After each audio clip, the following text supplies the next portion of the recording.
उपकार काय सांगो आता संतांचे उपकार मज निरंतर जागविती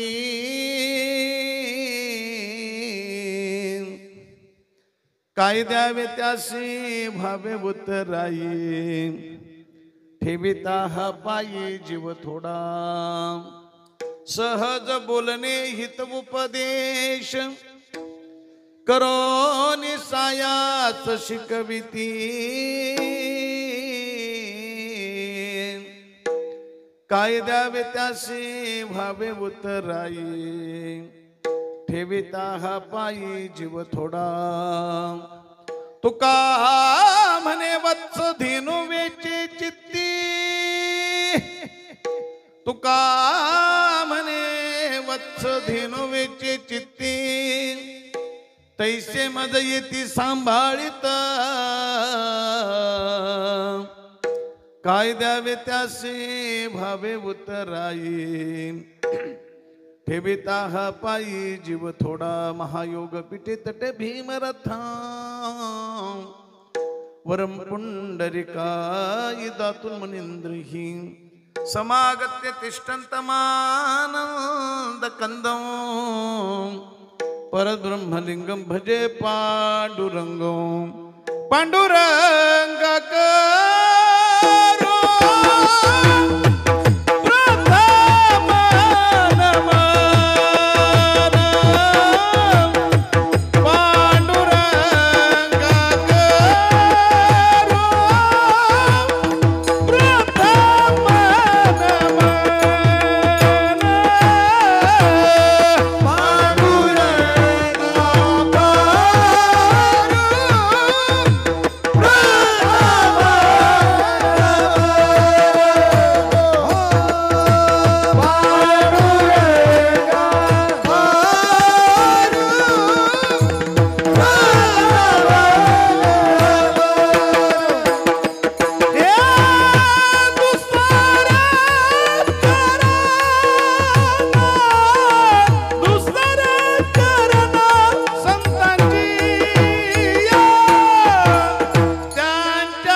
पांडुरंगा करो प्रथम नमन दुसरे चरणा संतांची या त्यांच्या कृपादाने कथेचा विस्तारू बाबाजी सद्गुरु दास तुका जयांची केली स्मरण होय सकल विद्यांचे अधिकरण तिची बंधू श्री चरण श्री गुरूंचे ते नमस्कारून आता नमो ज्ञानेश्वरा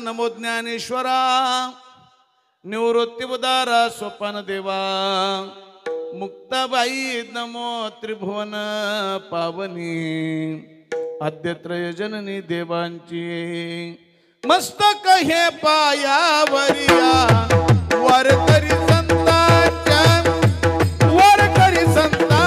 या वारकरी संतांच्या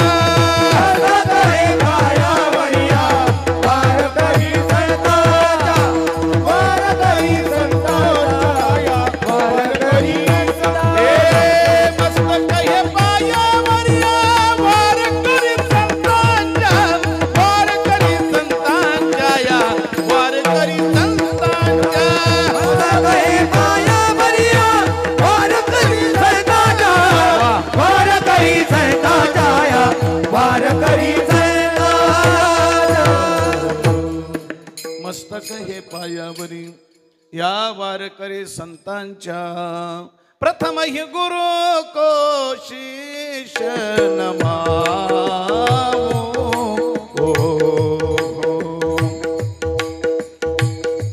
हरिचरण चरणों में ध्यान लगाओ। मंगल भवन मंगलहारी द्रव शुद्ध शरद अजिर बिहारी कहे विभीषण सुनो हनुमंता। राम कृपा बिन मिले नहीं संता। जय जय जय हनुमान गोसाई कृपा करहु गुरुदेव के नाही। राम सिया राम जय राम। राम सिया राम जय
मज निरंतर जागविती काय द्यावे त्यासी व्हावे उतराई ठेविता हा पायी जीव थोडा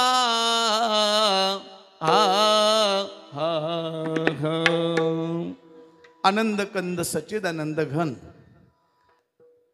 भगवान पंढरीश पांडुरंग परमात्मा यांच्या चरणार विंदी सेवा समर्पित करीत असताना तुम्हा सर्वांच्या समोर जो अभंग म्हणून दाखवला विश्वभूषण हिंदुस्थानाचं नाक महाराष्ट्राचं वैभव ज्यांनी नाचक्या तुचक्या मनुष्य शरीराचा गोळा मृत्यू लोकातून वैकुंठातून झळकवला असे महान साधू वैराग्याचे मूर्तिमंत पुतळे विश्ववंदनीय जगतवंदनीय जगद्गुरु तुकाराम महाराज त्या तुकाराम महाराजांचा 4 चरणांचा संतपर प्रकरणातला संतांबद्दल कृतज्ञता व्यक्त करणारा सुंदर असा बहुतेकांच्या परिचयाचा अभंग आहे। विठ्ठल विठ्ठल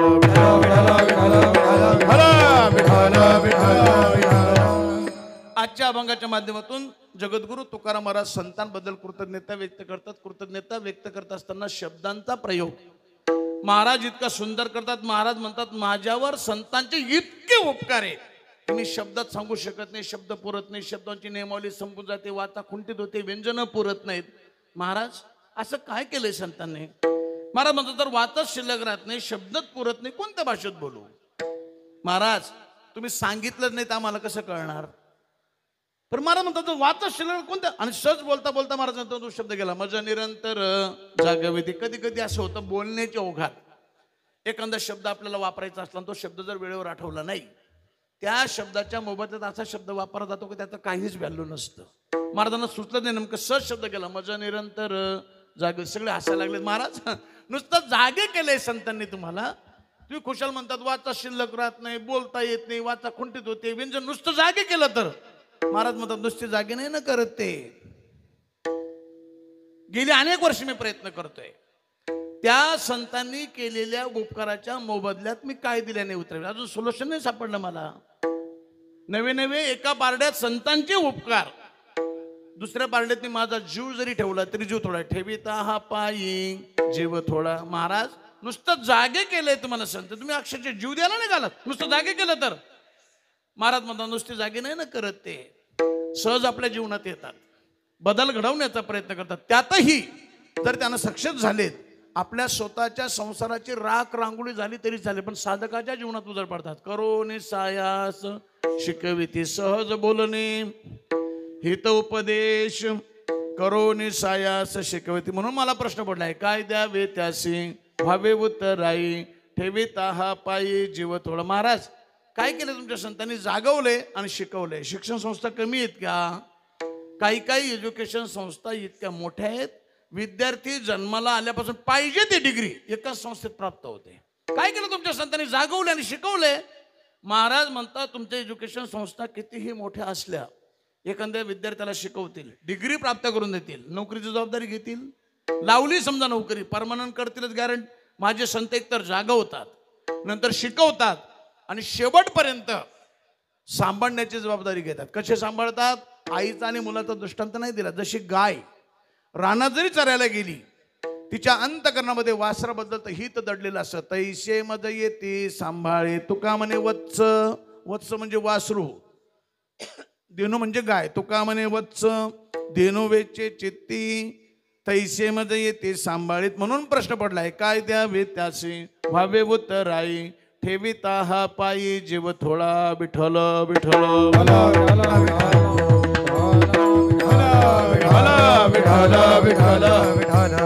अभंगाचा सरळ सरळ अर्थ तुम्हाला सगळ्यांच्या पुढे मांडलाय. कीर्तन 10 ते 12 होतं, झालंय 11:30 चालू. सिटीतला कार्यक्रम आहे, सध्या लग्नाची तीत भरपूर आहे, कार्यक्रम प्रासंगिक आहे आणि प्रासंगिक कीर्तनाला थोडंसं रंगदेवतेला यायला उशीर लागतो. सप्ताहातलं कसं वातावरण निर्माण झालेलं असतं, तशी तारीख मला पुढच्या महिन्यातली दिली होती. पुन्हा काही चेंजेस झालं, पुन्हा ब्राह्मणाने सांगितलं तारीख अलीकडे घ्या. अलीकडे तारीख घेतली गेली. आजची तारीख तशी माझी डोंबिवलीला गेली होती. शास्त्री महाराज आळंदीला आले, बरं ते म्हणजे आमचं आदराचं स्थान आहे. जसं फडणवीसांनी सांगितल्यावर महाजन वगैरे ऐकतात, तसं आम्हाला त्यांचं ऐकावं लागतं, म्हणजे आमच्यातले मुख्य आहेत ते. त्यामुळे त्यांनी सांगितलं, डायरी घेतली हातात, ती तारीख खोडली आणि ही तारीख लिहून काढली. ठीक आहे म्हणून येण्याचा 8 तास झाला. तसं कोपरगाव सिटीत कीर्तन पहिल्यांदाच आहे. तालुक्यात झाली भरपूर, पण सिटीमध्ये पहिल्यांदाच आलो. आणि बरीच लोक जी दिंडीच्या माध्यमातून येतात पंढरपूरच्या वाटेने, ते सगळी परिचयाची. एक नक्की सांगेल तुम्हाला, संतपर बोलत असताना, संतांबद्दल माहिती देत असताना, संतांच्या ही जी आपली संस्कृती आहे, ही हिंदू धर्मातली संस्कृती. मृत्यूच्या नंतरचे 16 संस्कार आहेत आणि जन्माच्या नंतरचे, जन्माला आल्यावर 16 संस्कार आहेत. लग्नापर्यंत 16 संस्कार आणि मृत्यूनंतर दिवसमान संपेपर्यंत 16 संस्कार आहेत. त्यातली मी तुम्हाला बारकाईने सांगेल. तुम्हाला मी जन्माचे सांगत नाही, मृत्यूनंतर जर एखादी व्यक्ती कोणी गेली, पहिल्या दिवशी 1 पिंड, दुसऱ्या दिवशी 3 पिंड, असे 10 दिवस 10 पिंड समर्पित केले जातात. पुन्हा दशगिरीच्या दिवशी 10 पिंड समर्पित करून उलट्या अंगठ्याने पाणी देऊन तिलांजली दिली जाते. म्हणजे त्यांच्या आणि ऋणानुबंध आपले त्या दिवशी संपुष्टात आणले जातात. मग त्यांना आपल्या रक्ताच्या नात्यातून म्हणजे थोडं प्राणमुक्त केलं जातं. 10व्या दिवशी. 11वा दिवस हा काही समाजामध्ये 11व्याला महत्व आहे, 10व्याला महत्व नाही. 12वा दिवस हा कंपल्सरी असतोच. म्हणजे हिंदू धर्म संस्कृतीत कोणत्याही समाजाचे लोक असू देत. काही समाजात 11व्याला 10व्याला महत्व नाही, पण 13व्याला महत्व आहे. 13वा दिवस जास्त करून आपल्या मराठी समाजामध्ये जास्त करून गंधमुक्तीचा असतो. 13वा दिवस. 13व्या दिवशी महिलांना कुंकू लावण्यासाठी, अलंकार शिंगार करण्यासाठी परमिशन दिली जाते. पुरुषांना दाढी करण्यासाठी, या सगळ्या. जसं 10व्यालाच दाढी करतात, पण गंध वगैरे त्या दिवशी लावला जातो. 14वा दिवस हा आपल्यासाठी नाही, पण जर एखादी कोणी ब्रह्मचारी व्यक्ती गेली असेल, ज्यांनी संन्यास घेतलेला नाही पण लग्न केलेलं नाही, का वानप्रस्थ राहिलेले, जसे की महाराज जी आहेत, अशी जर कोणी व्यक्ती गेली तर त्यांचा 14वा हा आपल्या लग्नाच्या सोहळ्यापेक्षा मोठा सोहळा मनवला जातो. 14वा दिवस. उदाहरण आमच्या वारकरी शिक्षण संस्थेचे जेवढे गुरुवारी मंडळी आहेत, ज्यांनी लग्न केलेले पण संन्यास घेतलेला नाही, वानप्रस्थ राहिलेत, ब्रह्मचारी राहिलेत, आणि म्हणजे नैष्ठिक ब्रह्मचारी या सगळ्या लोकांसाठी 14वा दिवस महत्वाचा आहे. 15वा दिवस हा शिमोल्लंघनासाठी आहे. म्हणजे या गावातून त्या गावाला जाण्याची परमिशन शास्त्र त्या कुटुंबाला देतं 15व्या दिवसापासून पुढे. पण बरीच लोक 6-6 महिने काही घरातून निघत नाही, काही लोक काही विधी करत नाहीत. पण 15व्या दिवशी परमिशन दिली जातं बाहेर फिरण्यासाठी. 16वा दिवस आपल्यासाठी नाही, पण जर एखादी कोणी संन्याशी व्यक्ती गेली असेल, मला कोण म्हणतं संन्याशाचं लग्न होत नाही? नाना, आपल्या लग्नाच्या सोहळ्यापेक्षा संन्याशाच्या मृत्यूचा सोहळा खूप मोठा असतो, त्याला 16शी म्हणतात. 16शी. जर एखादा संन्याशी महात्मा कोणी गेला, त्या महात्म्याच्या समाधी अवस्थेच्या आधी, समाधी देण्याच्या आधी त्याच योग्यतेचा महात्मा त्या गादीवर विराजमान करून त्यांच्या करवी आलेल्या सगळ्या साधू संतांना, यजमानांना सगळ्यांना अन्नदान, वस्त्रदान, अलंकार, सुवर्णदान देऊन तो जो कार्यक्रम राबवला जातो त्याला 16शी असे म्हणतात. असे 16 संस्कार मृत्यूच्या नंतरचे आहेत. त्यानंतर मग एखादा जर पुरुष गेला असेल कोणी, तर कोणीतरी पाहुणा, मामा म्हणा, जावई म्हणा, जीव घालतात. एखादी महिला गेली असेल तर मावशी म्हणा, मामी म्हणा, आत्या म्हणा, जीव घालतात. काही समाजामध्ये, म्हणजे काही जिल्ह्यांमध्ये, समाजात नाही जिल्ह्यांमध्ये, नगर जिल्हा अर्धा, तिकडून सातारा जिल्हा अर्धा, पुणे जिल्हा पूर्ण 5.5 महिन्याचा कार्यक्रम राबवला जातो. 5.5 महिन्याचा कार्यक्रम वर्ष श्राद्धासारखाच होतो, वर्ष श्राद्धासारखाच राबवला जातो. आणि वर्ष श्राद्धाचा कार्यक्रम हा कंपल्सरी हिंदू धर्मसंस्कृतीमध्ये केला जातो. त्याला म्हणजे शास्त्रामध्ये कृतज्ञता सोहळा म्हटलेला आहे. कृतज्ञता सोहळा म्हणजे त्यांनी आपल्यावर जे उपकार केलेले आहेत, आपल्याला जे संस्कार घडवले, त्या संस्काराचे सगळे पाहुणे रावळून जो विरंगुळा केला जातो, जी विचारांची देवाणघेवाण केली जाते, काही धार्मिक कार्यक्रम राबवला जातो, तो कृतज्ञता सोहळा. तसंच आज कैलासवासी हरिभक्तीपर मच्छिंद्र नाना सोनवणे प्रथम वर्ष श्राद्ध ना, प्रथम वर्ष श्राद्ध. काही मंडळी पण राहते, हाही दिसते, काही मंडळी पुन्हा दरवर्षी पुण्यतिथीचा कार्यक्रम करतात. एखादं जर खरोखर विचारवंत आईवडील असतील, ज्यांनी मुलांवर चांगले संस्कार केलेले असतील, सगळ्या गोष्टी जर ते अगदी संपन्न असतील, तर ती मंडळी वर्ष श्राद्धाचा कार्यक्रम जसं ढोक मारत दरवर्षी करतात, इंदोरीकर करतात. आम्ही आमच्या आईवडिलांचे वर्ष श्राद्ध दरवर्षाला म्हणजे पुण्यस्मरण दरवर्षाला करतो. तसं काही 3 दिवसाचा कार्यक्रम, काही 1 दिवसाचा, काही 7 दिवसाचा. आता ते गौतम खटोड म्हणून आहेत बीडला, ते दरवर्षी आईवडिलांच्या स्मरणार्थ मोठा कार्यक्रम राबवतात. एक संस्कृती ज्या संतांनी आपल्या सगळ्यांना येतात. आणि मग त्यानंतर आता जर गरुड पुराण सांगायचं म्हटलं तर महात्मा कसा गेला, मग तो किती दिवस भटकत राहतो, त्याला गती कशी मिळते, या सगळ्या गोष्टींसाठी मग त्याला ती कथा पाहिजे, ते सगळं पुराण सांगायचं म्हटलं मग. आणि खरं तर आहे ना, या बाकीच्या कार्यक्रमांपेक्षा एखादी व्यक्ती जर कोणी गेली तर 10 दिवस गरुड पुराण वाचणारा एखादा माणूस आणून गरुड पुराण जर वाचलं तर माणसं जे सैराचाराने वागतात ते वागणं बंद होईल. गरुड पुराणामध्ये गती अशी दिलेली आहे, माणूस कधी जन्माला आला, कसा गेला, ते जाताना काय काय वेदना होतात, काय काय घटना घडतात, या सगळ्या गोष्टींचा उल्लेख त्याच्यात केलेला आहे. ज्या संतांनी हे सगळं लिहून काढले, ज्या संतांनी आपला संस्कार घडवले, त्या संतांबद्दल काहीतरी कृतज्ञता व्यक्त व्हावी म्हणून मुद्दामून संतपर प्रकरणातला 4 चरणांचा अभंग मी तुम्हाला सगळ्यांच्या पुढे म्हणून दाखवलाय. प्रामुख्याने जगद्गुरु तुकाराम महाराज आजच्या अभंगाच्या माध्यमातून 3 प्रश्न उपस्थित करतात. पहिला प्रश्न आहे, महाराज असे कोणते उपकार मानतात? महाराज म्हणतात बोलता येत नाही, सांगता येत नाही, फिटत नाही, शब्द पुरत नाही. उपकाराचे काय प्रकार आहेत का? होय, उपकाराचे 3 प्रकार आहेत. काही उपकार प्रयत्नांनी फेडतात, काही उपकार फेडण्याच्या आवश्यकता नाही, कर्तव्य म्हणून केलेले असतात, आणि काही उपकार असे तुम्ही किती प्रयत्न करा फिटतच नाही. महाराज यातले नेमके कोणते उपकार मानतात? हा पहिला प्रश्न आहे. दुसरा प्रश्न आहे, जगद्गुरु तुकाराम महाराज नेमके कोणत्या संतांबद्दल बोलतात? अनेक पंथ आहेत, अनेक संत आहेत, केलेली झालेली आडनावाची, परमार्थातली, प्रपंचातली, राजकारणातली, पांढऱ्या कपड्याची, भगव्या कपड्याची, पिवळ्या कपड्याची, गुलाबी कपड्याची, काळ्या कपड्याची, काही बिन कपड्याची, खडाव घालणारी, आणवानी हिंडणारी, एकांतात राहणारी, लोकांतात राहणारी, अनेक प्रकारची संत आहेत, अनेक संप्रदाय आहेत. महाराज नेमके कोणत्या संतांचं वर्णन करतात? हा दुसरा प्रश्न आहे. तिसरा प्रश्न आहे, जगद्गुरु तुकाराम महाराजांचा स्वभाव इतका एकनिष्ठ, स्वप्नात सुद्धा पांडुरंगाला डावलून दुसऱ्याचं वर्णन न करणारे जगद्गुरु तुकाराम महाराज आज अचानक देवाला डावलून संतांचं वर्णन का करतात? तिसरा प्रश्न आहे. तिसराच प्रश्न आपण पहिल्यांदा सुरू. निष्ठा म्हटली का संतांच्याकडे पाहिलं जातं. त्यातल्या त्यात ज्ञानोबा आणि तुकोबा जणू काही निष्ठेचा पुतळा आहेत.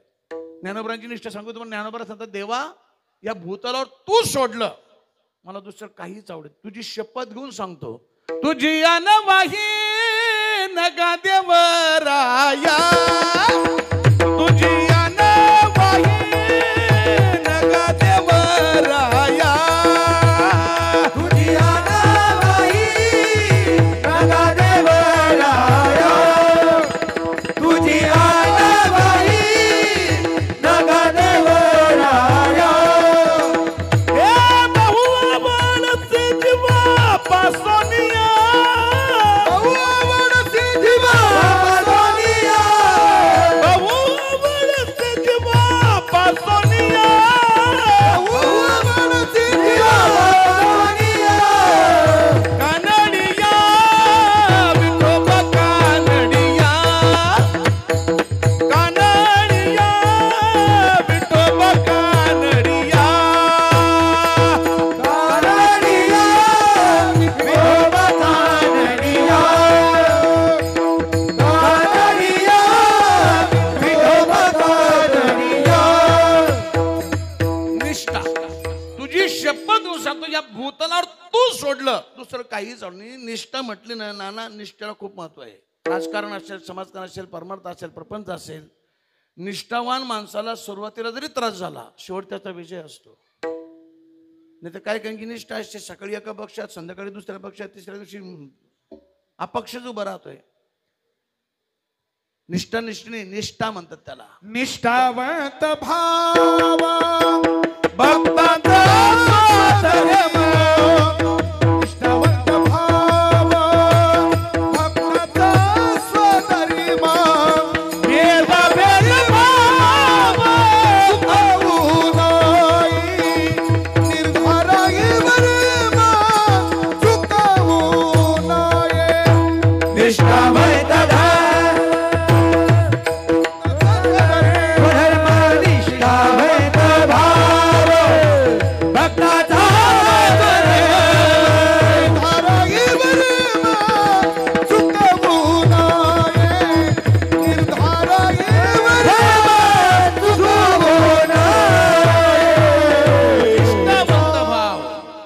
देवाला डावलून स्वप्नात सुद्धा पांडुरंगाला डावलून दुसऱ्याचं वर्णन न करणारी जगद्गुरु तुकाराम. मग आज अचानक असं काय घडलं की महाराज देवाला डावलून संतांना बसतायत.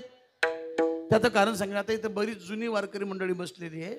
माझ्या अभ्यासाप्रमाणे जगद्गुरु तुकाराम महाराजांचं वाङ्मय अजून मोठमोठ्या विद्वानांना कळलं नाही. माझा दावा आहे काहींची गाथा पाठ असेल गीता पाठ असेल विचारसागर पंचदशी वेदाचा शास्त्राचा पुराणांचा अभ्यास असेल त्याला देखील जगद्गुरु तुकाराम महाराजांची गाथा कळेलच आशात लागले. महाराज मराठीत आहे एकाच माणसाचे होय बाबा जरी मराठीत असलं एकाच माणसाचे विचार असले भिन्नता जबरदस्त आहे. एकच अभंग पहा पहिल्या चरणाचा अर्थ काढा त्याच अभंगाच्या शेवटच्या चरणाचा अर्थ काढा भिन्नता दिसून येईल. महाराज काही ठिकाणी निगेटिव्ह बोलतात काही ठिकाणी पॉझिटिव्ह बोलतात. उदाहरण देईल मी. काही ठिकाणी महाराजांनी शरीराला उत्तम म्हणले शरीर उत्तम चांगले. बाबा जर तुझं शरीर चांगलं असेल तर सुंदर परमार्थ करू शकतो. हात चांगले असतील टाळी वाजवू शकतो. पाय चांगले असतील आळंदी पंढरपूरची वारी करू शकतो. डोळे चांगले असतील परमात्म्याचं स्वरूप पाहू शकतो. कान चांगले असतील गुण ऐकू शकतोस. तोंड चांगलं असेल भजन करू शकतोस. म्हणून शरीर काय उत्तम आहे चांगलं आहे. 7-8-10 दिवस उलटून गेलेत आणि काय जिज्ञासू साधक अभ्यास करणारे विद्यार्थी महाराजांना भेटलेत. महाराज असं वाटतं भजनाला बसलं भेट झाल्याशिवाय देवाची उठायचंच नाही.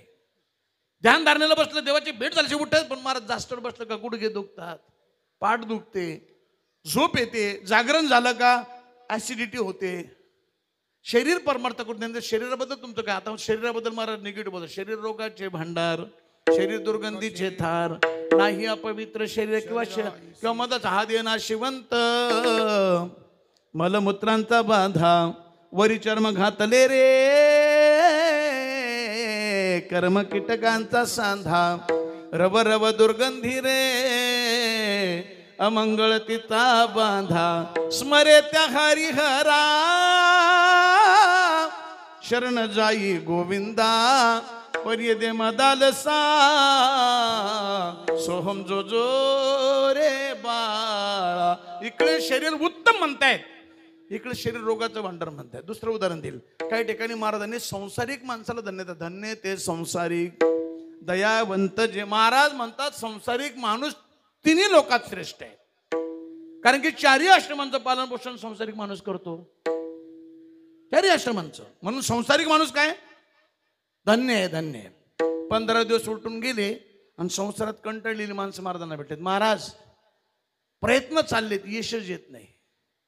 मुलीचं झालं का मुलाचं होत आहे, मुलाचं झालं का सोसायटी येते, सोसायटी भरली का लाईट बिल येते, लाईट बिल भरलं का एक खड्डा भरला का एक खड्डा भरला का एक खड्डा भरला का एक, सुरूच आहे महाराज. प्रयत्न चाललेत, संसारात यशच नाही. महाराज म्हणतात तो संसार मुळात दुःख, संसार दुःख मूळ चौकळींगळ, विश्रांती नाही कोठे, रात्रंदिवस तळमळ, काम क्रोध लोभ शुनी, पाठी लागली ओढाळ, कवना मी शरण जाऊ. खूप प्रमाण देते. ठाऊकाची आहे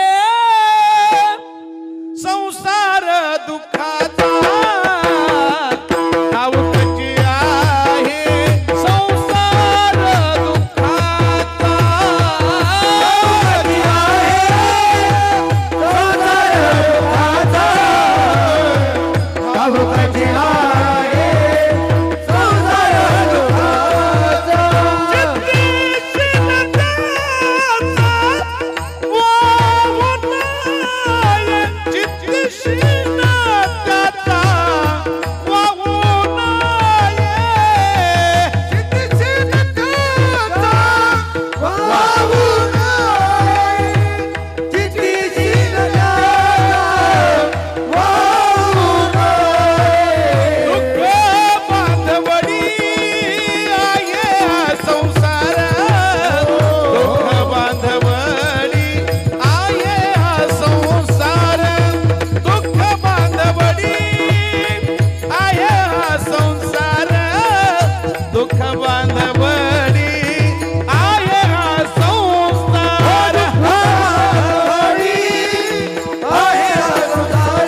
सुखाचा विचार नाही कोठे. इकडे म्हणतात संसारिक माणूस धन्य आहे, इकडे म्हणतात संसारामध्ये सुखाचा विचार करणारी माणसं मूर्ख आहेत. काय अर्थ काढाल तुम्ही?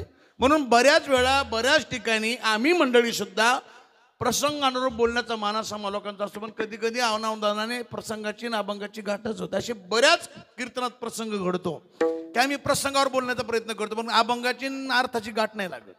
मी उदाहरण देईल तुम्हाला. 5.5 महिन्याचं कीर्तन असेल, वर्ष श्राद्धाचं असेल, पुण्यतिथीचं असेल, ठरलेले अभंग आहेत. वास्तुशांतीला प्रामुख्याने कीर्तनकार मंडळी 2च अभंग वापरतात. जास्त करून 2च अभंगावर कीर्तन होतात वास्तुशांतीला. बरेच वास्तुशांतीचे कीर्तन तुम्ही आतापर्यंत ऐकले असतील.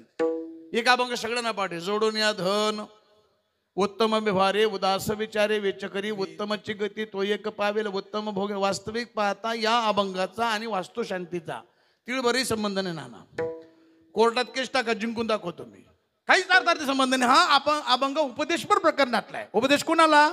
ज्याला जीवनात काहीच करता आलं नाही, ज्यांना धनाचा संचय करता आला नाही, ज्याचं आचरण चांगलं, ज्याचा व्यवहार चांगला, ज्याला समाजात प्रतिष्ठा नाही, त्याच्यासाठी महाराज उपदेश करतात. बाबा तुला पुढे यायचंय का, मग एक काम कर, जोडून या धन, पण कसं? उत्तम व्यवहाराने कमव. त्याच्यावर असं ते ठेवू नकोस, उदास विचारे वेचक, त्याने काय होईल? तुला उत्तम गती प्राप्त होईल. हा उपदेश केलाय. परत मला कीर्तन कशा निमित्त आहे? वास्तुशांती निमित्त. ज्यार्थी वास्तुशांतीचं कीर्तन, त्यार्थी वास्तू उभी राहिली. ज्यार्थी वास्तू उभी राहिली, बिन पैशाची वास्तू उभी राहते का? त्यार्थी धनाचा संचय झाला. ज्यार्थी धन प्राप्त झालं, कुठेतरी याचा व्यवहार झाला. ज्यार्थी व्यवहार झाला, समाजात कुठेतरी प्रतिष्ठा मिळाली. मग याला या उपदेशाची आवश्यकता काय आहे? किंवा दुसरं उदाहरण मी, वास्तुशांतीच्या दिवशी कीर्तनच ठेवलं पाहिजे असं का शासनाने कायदा काढलाय का? काही नाही. एखाद्या माणसाने ठरवतो होम माऊंट ठेवू शकतो, एखादा सोलो वादन, एखादा भजन स्पर्धा, एखादा प्रवचन, एखादा भागवत कथा, एखादा सप्ताह ठेवू शकतो, एखादा हरिपाठ ठेवू शकतो. पण ज्या अर्थी त्या माणसाने वास्तुशांतीला कीर्तनाचं आयोजन केलंय, तो चांगल्या आणि धार्मिक विचारांचा आहे. त्याला या उपदेशाची आवश्यकता काय? पण बहुतांश लोकांना अजून गाताच नाही. अजून एक अभंग घेतात, निरंजनी आम्ही बांधी येले. नीर म्हणजे पाणी, अंजनी म्हणजे पलीकडे. आम्ही तिथे महाराज म्हणतात कशा स्वरूपात? निराकार, निराभास. जर आकारच नाही, भासाचं कारण शिल्लक राहत नाही. निराकार निराभास राहील त्या घराचा आणि दगड मातेच्या घराचा अर्थार्थी काय संबंध आहे? वास्तुशांती का करावी 5च मिनिटात सांगितले जाते. आज प्रसंग वेगळा आहे, मी सांगत नाही. पुन्हा कधी गाली भेटता आठवण करून मी सांगेल. 5च मिनिटं लागतात सांगायला. 4च कारणे. वास्तुशांती का करावी 4च कारणे 5च मिनिटात सांगून मोकळ होते. त्यासाठी एवढा 6 चरणाचा अभंग घ्यायचा आणि मग ते उपदेश पण अभंग आहे आणि वास्तुशांतीला वापरायचा आहे. दशक्रिया 5.5 महिन्याचे वर्ष श्राद्धाचे पुण्य ठरलेले आहे. आपुला तो एक देव करून घ्यावा किंवा मग क्षणक्षण हाची करावा विचार तरावया पार किंवा जायाचे शरीर जाई लक्षणात कहा गो किंवा मग एक पेटना मग सगळ्यांना याच्यासाठी केला पाटील सगळ्यांना अभंग होता अट्टाहास कशासाठी चौघांच्या खांद्यावर जाण्यासाठी. हाही अभंग इथे वापरला जात नाही. हा अभंग सुद्धा आपण दुःखात वापरतो. या अभंगाची निर्मिती जगद्गुरु तुकाराम महाराजांनी आनंदाच्या भरात केलेली आहे. ज्या दिवशी परमात्म्याची भेट झाली महाराज देवाच्या सान्निध्यात बसलेत. आता वैकुंठात जाणार. महाराजांच्या बरोबरची साधक मंडळी पळत आली. महाराज योगी जपी तपी संन्याशांच्या स्वप्नात न जाणारा परमात्मा साक्षात तुम्ही त्याच्या सान्निध्यात बसलात. महाराज म्हणले बाबा तुम्ही मला वेळ्यात काढत होता ना. मला वेळा म्हणत होता तुम्ही. मी जे वेळासारखं वागत होतो त्याचं एकच कारण आहे माझा शेवट गोड व्हावा म्हणून मी प्रयत्न करतो. याच्यासाठी केला होता. किती आनंदाच्या भरलेला. आम्ही कुठं वापरतो जे मरून गेले ज्याला पेटवायला घेऊन चाललो त्याला चाली बी अशा भरला होतात खेडेगावात बस म्हणून बाबा बाबा बाबा याच्यासाठी केला होता. अरे अभंग कुठला प्रसंग कुठला ज्याला प्रसंगावरून गायन करतात त्याला गायक म्हणावं. नाही तर काय काय गावात नाना चाली सोडून द्या. बरीच अभंग खेड्यागावातली भजनी मंडळ चुकीची गातात. बरीच चुकीचे अभंग म्हणतात. उदाहरण देऊ पहिल्याच मालिकेतला अभंग सगळ्यांच्या परिचयाचा आहे. राहो आता हेची ध्यान आहे ना अभंग परिचयाचा. राहो आता हेची ध्यान डोळा मन लंपट कोंड कोंडून धनंजय असा पाठ आहे त्याचा. खेडेगावातली भजनी मंडळ तसं नाही म्हणत त्याला. राहो आता हेची ध्यान डोळा मन हो लंपट कोंडून कोंडून धन कोंड कोंडून आणि कोंडून कोंडून म्हणलं का व्याकरण चेंज होतं. एक सांगू तुम्हाला परमार्थ न केलेला परवडला पण जर करून चुकला त्या जर चुका झाल्या आहे त्याचा क्षय होतो नसलेल्याचा दोष लागतो. विठ्ठल 10च बोल वाजवायचे पण शुद्ध वाजवायचे. 4 राग गायचे पण शुद्ध गायचे.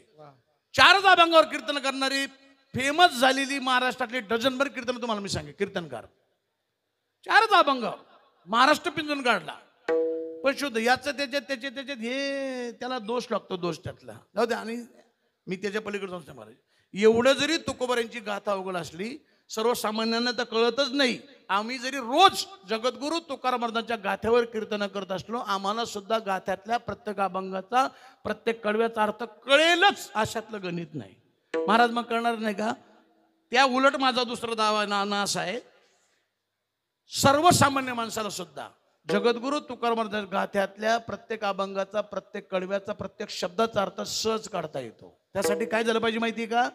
अभंगाची रचना करत असताना जगद्गुरु तुकाराम महाराज कोणत्या अवस्थेत होते त्याचं अवलोकन झालं पाहिजे.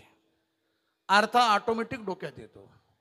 बहुतांश लोकांना गाथा नाही कळली पण मग गाथा कठीण निर्माण नाही झाली. काय अभंग देऊ गावात झाली काय भंडारा रंगावर काय भामचंद्रावर काय घोराळेश्वर काय इंद्राणीच्या काठीत जसे जसे प्रसंग महाराजांच्या जीवनात घडतील तसे तसे उद्गार बाहेर पडले त्यातून गाथा निर्माण झाली. मग कधी देवाला उपदेश कधी समाजाला कधी मनाला कधी स्थितीपर अभंग आहेत कधी नामपर आहेत कधी रूपपर आहेत कधी गवळणी विरहणी भुपाळ्या आंधळे पांगळे वासुदेव अनेक प्रकारचे अभंग आहेत.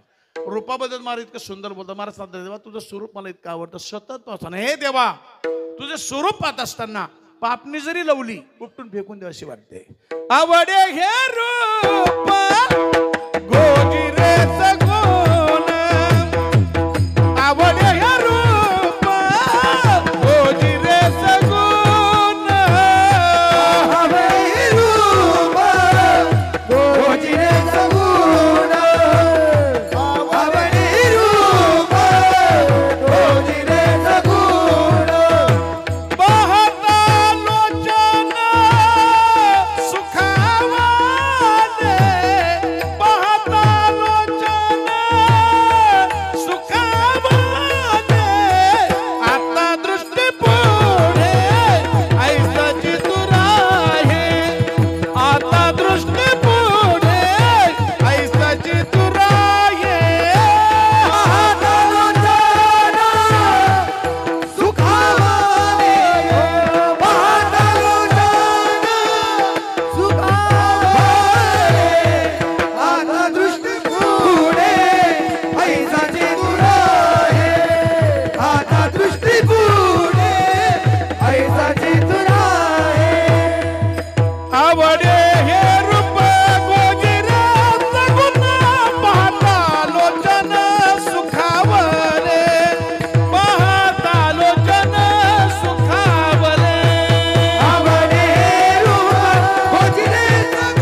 त्यांना सुख मिळतं. पाहता लोचन सुखावल्याने देवा तुझं स्वरूप पाहण्याची सवय माझ्या मनाला लागल्यामुळे ते अन्य काही पाहायलाच मागत नाही. लाचावले मन लागली से गोडी ते जीवे न सोडी ऐसे झाले. ते गाणे पहा तुम्ही, हिंदी गाणं आहे. आज प्रसंग पण आला ओघात म्हणून सांगतो. तू बैठ मेरे पास तुझे देखता रहूं ना तू कुछ कहे ना मैं कुछ कहूं. बैठ मेरे पास, हा बैठ मेरे पास तुझे. गाणे भरपूर पण आजचा प्रसंग वेगळा आहे. देवा हलू नकोस, चालू नकोस, बोलू नकोस, पण सतत माझा नजर आता दृष्टी पुढे ऐसाची तू राही जो मी तुझं पाहि. आणि हे देवा आम्ही तुझेच लडीवाडी आहोत ना, तुझेच लेकर आहोत ना. तो का म्हणे आम्ही मागावी लडीवाडी, लाडाने मागता नाही मी, तू आमचे लाड पुरवले पाहिजेस. पुरवावी आडी माये बापा. काय सुंदर वर्णन. नाम म्हणजे रूपाबद्दल, नामाबद्दल. काही काही माणसाच्या नावात नाना इतकी ताकद आहे. माणसात ताकद नसती, फक्त नावात ताकद आहे. नाव सांगा फक्त तरी थरकाप सुटतो, थरकाप. आजही 350 पावणे 400 वर्षे छत्रपती शिवाजी महाराजांना जाऊन झालेत. आजही शिवाजी महाराज प्रत्येकाला वेगळे भासतात. वीराला वीर भासतात, शूराला शूर भासतात, शिलवानाला शिलवाल भासतात, कुलवानाला कुलवाल भासतात. दुश्मनाला आजही थरकाप सुटतो महाराजांचं नाव ऐकल्यावर. फक्त नाव सांगा. मी एक उदाहरण देईल, म्हणजे माझ्या जीवनात घडलेली घटना आहे. एकदा मी म्हणजे पहिले काही अशी प्रसिद्धी नव्हती, कीर्तनकार नव्हतो, विद्यार्थी अवस्थेत धर्मशाळेत राहायचं, मधुकरी मागून खायचं. माझं गाव जळगाव खानदेश आहे. मग आळंदीहून जर जळगावला जायचं असलं तर मग पैसे नसायचे जायला. तेव्हा 100 रुपये तिकीट होतं एक्सप्रेसला, महाराष्ट्र एक्सप्रेसला. महाराष्ट्र एक्सप्रेस जाते ना इथून, ते 100 बी नसायचे. बऱ्याच वेळा मी विदाऊट तिकीट जायचो. रात्री 10ला ती गाडी असायची, गाडीत बसायचं जनरल डब्यात. टीसी तपासायला आला का बाथरूमला जायचं, टीसी गेला पुन्हा बाहेर यायचं. एकदा गंमत अशी झाली शास्त्रीची, गाडी म्हणजे जी खरं आहे ते बोलायला हरकत नाही. गाडी पुण्यावरनं धकली आणि गाडीला त्या दिवशी गर्दीच नव्हती. 7-8 मुसलमानाची पोरं गाडीत बसली. जिथं मी ज्या डब्यात होतो त्याच कंपार्टमेंटमध्ये ती बसली. मी वरती झोपलो होतो. आता ते 7-8 मित्र म्हणून त्यांचा धिंगाणा सुरू झाला. आपल्याला काय करायचं, मी आपलं झोपलो होतो. एक तर आपल्याकडे तिकीट नाही, काही नाही, पाय नाही. आपल्या गरीबाने पडलो होतो एका बेंचवर मी आपलं पायी. ते धिंगाणा करता करता गाण्यांचे बेंडे खेळायला, बेंड्या खेळता खेळता जोग खेळायचे. जोग खेळता खेळता त्यातल्या एकाने जो जोग सांगितला, माझी तळपायच्या मस्तकात घेतो. म्हणला एक हिंदू का लड़का था. घडलेलं आहे बरं का हे खरं. एक हिंदू का लड़का था, वो बार बार चिल्ला चिल्ला के कह रहा था मुझे, हमारे शिवाजी महाराज ऐसे थे, हमारे शिवाजी महाराज वैसे थे, हमारे शिवाजी महाराज ने ये किया, हमारे शिवाजी महाराज ने वो किया. फिर मेरे को गुस्सा आ गया. फिर मैंने बोला, क्यों शिवाजी महाराज चिल्लाता है, तुम्हारे शिवाजी महाराज की तस्वीर हमारे लोगों ने टॉयलेट में लगायले. मला असा राग आला, म्हटलं उठून फाडूनच काढावं याला. पण विचार केला, एक तर पायी नाही, हे 7-8 रात्रीचा टाइम, मी एकटो ढकलून दिलं ट्रेन मधून, तर तपास लागायचा नाही आपला. मी मग जिथं शक्ती झालं तिथं युक्ती वापरायला लागते. मी थोडं 15-20 मिनिटं अजून शांत बसलो. राग प्रचंड होता डोक्यात, पण दाखवलंच नाही. उठून बसलो. त्यांनी काही जोक केला की मी हसायचं नाटक करायला लागलो. हळूहळू खाली उतरलो, त्यांच्यात बसलो, त्यांच्यात मिसळलो. मग हळू म्हणलं, भैया एक बात बोलू. हाँ बोलिए. आप गुस्सा नहीं करेंगे ना? नहीं करेंगे. आपने थोड़ी देर पहले बोला था ना शिवाजी महाराज के बारे में. हाँ बोला था. आप बोले थे शिवाजी महाराज की तस्वीर आपके लोगों ने टॉयलेट में लगाई होगी. आपके लोग कुछ भी कर सकते, लगा सकते, लेकिन क्यों लगाई तुम्हें पता नहीं, मैं बता सकता हूं. फिर बताओ, गुस्सा नहीं करेंगे ना? नहीं करेंगे. शिवाजी महाराज की तस्वीर आपके लोगों ने टॉयलेट में क्यों लगाई आपको पता है? आपके लोग कुछ भी खाते, बड़ा खाते, छोटा खाते, खट्टा खाते, मीठा खाते, हजम नहीं होता है. टॉयलेट में गए तो पेट साफ नहीं होता है. शिवाजी महाराज की तस्वीर इसलिए लगाई है, हमारे शिवाजी महाराज की तस्वीर देखी, फारा फारा संडास होती है. विठल विठल महाराज आज भी पाहिले तरी त्यांना थरकाप सुटतो. मावळे सोडून द्या, नुसतं त्यांचे फोटो पाहिला तरी त्यांना काही माणसाच्या नावात ताकद असते. हो, मुंबईला एकदा गाडी बऱ्याच वेळा सांगितलं मी, आता आज शॉर्टकट सांगतो. मुंबईला एकदा गाडी अडवली. मी नेमकं दगडी चाळीतून कीर्तन करून आलो होतो, अरुण गवळींच्या तिथून. त्यांचं कार्ड खिशात होतं. पोलीस गाडीच सोडित नव्हते. 2-2.5 तास झाले. 4-4.5 हजार मी त्यांना द्यायला तयार झालो, गाडीच सोडिनात. 2-3 तास तिथं गाडी अडून धरली. शेवटी ते अशा शब्दात बोलायला लागलेत मला. हे कारण की पहिले एक तर गाडीला लायसन नाही, मला पायी नाही, गाडीच्या काचा गॉगल, पेपर नाही गाडीला, त्यामुळे गाडीच धरून ठेवते, सोडीतच नव्हते. नंतर ते अशा शब्दात बोलायला लागले. ते शब्द मी कीर्तनात मी वापरू शकत, तुम्ही ऐकू शकत नाही. नंतर मी विचार केला, म्हटलं तर हे ऐकतच नाही, काही बोलायला लागलेत. कार्ड काढलं, 2-4 बटणं दाबली. महाराज कोणाला फोन लावता? मी म्हटलं यांना लावतो, काहीतरी पक्ष आहे त्यांचा. तो पक्ष सिम्बॉल पाहिला. महाराजची गाडी आहे, जाऊ दे, महाराजांची गाडी जाऊ दे. 2.5 तास 4,500 रुपये देऊन पोलीस जी गाडी सोडित नव्हते. नुसतं एक गुंड्याचा फोटो पाहिला, कार्ड, लगेच गाडी. जर गुंड्याच्या नावात एवढी ताकद आहे, माझ्या परमात्म्याच्या नावात कमी ताकद असेल? उदाहरण देईल मी. रावणाला मारण्यासाठी वानर सेनेला समुद्राच्या पलीकडे कसं न्यावं याचा प्रश्न स्वतः प्रभू रामचंद्रांना पडला. देवाचा चेहरा थोडा हनुमंतरायांनी पाहिला. नल नील अंगद सुग्रीव जामवंत सगळे एकत्रित केले. बैठक बसली. बैठकीत निर्णय झाला, आपला देव का दुबळा आहे का? आणा दगड, एका दगडावर राह, दुसऱ्या दगडावर मग, एका दगडावर राह, दुसऱ्या दगडावर मग. दगड टाकली, तरायची जुळायची, तरायची जुळायची. हे दृश्य देवाने पाहिलं. देवाने विचार केला, अरे माझ्या नावाने दगड तर जर मला आधी कळलं असतं, कशाला म्हणलं माकडांची मदत घेतली असती. जर भाजपच्या एवढ्या जागा येत आहेत, कशाला युती, काय गरज होती यांची मदत घ्यायची? देव म्हणले जरा प्रयत्न करतो. 500 मीटर देव वर गेले. एवढा दगड उचलला, टाकला. देवाला वाटलं मोठा झाला, बुडला ना, मोठा झाला. एवढा टाकला, तोही बुडला. एवढा टाकला, तोही बुडला. दगड टाकू टाकू देव घामाघूम झाला. दगड काहीतरी ना. शेवटी एवढाच दगड उचलला, तो टाकला, तो सुद्धा बुडला. पाठीमागं पाहिलं तर पाठीमागं हनुमंता कधी आला तुम्ही? देव मी पहिल्या दगडाला चालू आहे. भानगड काय तुमची? तर देवा तुझी ताकद आहे, तुझी या नामाचा महिमा, तुझी नामाचा महिमा, तुझं न कळे मेघ श्यामा, तुका म्हणे आम्हा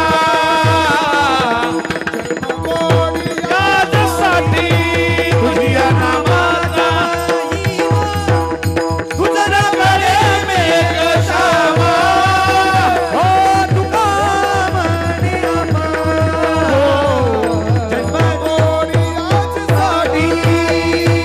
सुंदर. तुझी या नामाचा महिमा, तुझ्याकडे मेघ श्यामा, तुका म्हणे आम्हा जन्म गोळ यासाठी नामाबद्दल काही ठिकाणी गुणांचं वर्णन केलेलं आहे.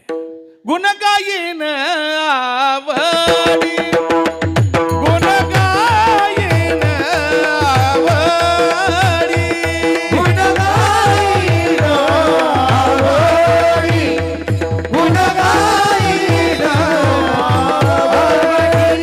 गुण गायन आवडी, याची माझी सर्व जोडी. ओ हो, गुण गायीन आवडी, गुण गायीन आवडी, गुण गायीन आवडी, हेची माझी सर्व जोडी. ओ गुण गायीन आवडी, गुण गायीन आवडी. कधी नामाबद्दल, कधी रूपाबद्दल, कधी गुणाने. एक सांगू तुम्हाला, आता मला धिंगाणा पण करता येतं, पण प्रसंग तसा नाही. जगद्गुरु तुकाराम महाराजांच्या परमार्थाची पूर्ती शेवटपर्यंत झालेली नाही ना. जरी महाराजांना देव भेटला, देवाच्या सान्निध्यात बसून महाराज वैकुंठात गेले असले, तरी पूर्ती शेवटपर्यंत नाही झाली. त्याचं कारण आहे, देवाची भेट झाली की महाराज संतांसाठी प्रयत्न करायचे. संत भेटले, पुन्हा देवासाठी प्रयत्न करायचे. देवासाठी तर महाराज इतके उताळू झाले, ते समोरची व्यक्ती कोण आहे त्याचा अधिकार ते सुद्धा महाराज पाहतात. जो भेटेल त्याला विचार, पोसावेसी ह्याची वाटे, जो जो भेटे तयासी, देव कृपा करील मज, काय लाज राखील, काही मी उद्धार पावेन,